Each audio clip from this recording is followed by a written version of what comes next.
దావీదు గురించి తన శత్రువులు కూడా సాక్ష్యం ఇస్తారు.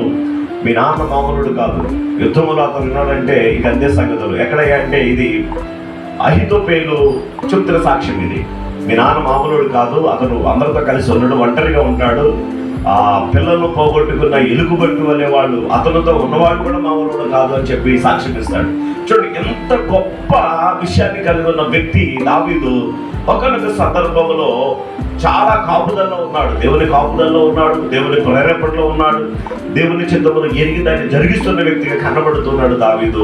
కానీ ఒకనొక సందర్భంలో ఆ రాజులు వసంత కాలమున అనే అక్కడి నుంచి ఆ చాప్టర్ స్టార్ట్ అవుతుంది, రాజుల గ్రంథంలో నుంచి అనుకుంటానమాట. వసంత కాలమున రాజులు యుద్ధ కాలమున జరుగుతుండగా దావీదు మాత్రం ఏం చేశాడయ్యా అంటే యుద్ధములో ఉండవలసిన వాడు కాస్త ఎక్కడున్నాడు? మిద్ది మీద ఉన్నాడు.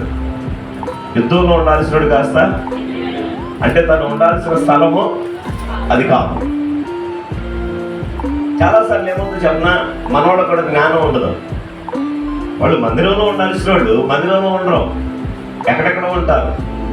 అదే అనేకమైన అనర్థాలకు దారితీస్తుంది. ప్రియమైన దొరికిళ్ళారు, మనం ఎక్కడ ఉండాలో అక్కడ ఉంటేనే మన జీవితంలో ఆ కంటిన్యూషన్ కానీ, లేదా ఆ దేవుని కృపను కానీ, లేదా ఆ దేవుని చిత్తాన్ని కానీ, ఆ దేవుని ఉద్దేశాన్ని కానీ మనం నెరవేర్చగలుగుతాము.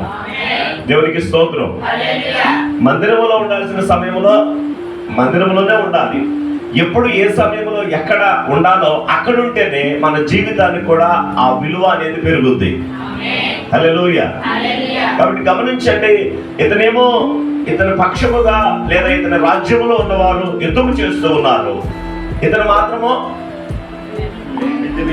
మిద్ది మీద తిరుగుతూ ఉన్నాడు. సాధారణంగా మిద్ది మీద ఎప్పుడు తిరుగుతారు? ఏమోనయ్యా మార్గం తెలుసు అంటారా?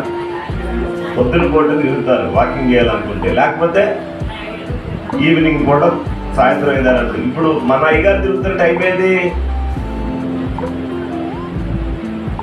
ఏమో మాకు చెప్పలేదంటారా? నేను చెప్తాను. నాకంటే మధ్యాహ్నం తిని పడుకొని లేచిన తర్వాత అంటే 3 or 4 టైంకి 7 లోపు అనుకోవచ్చు తిరుగుతూ ఉన్నాడు.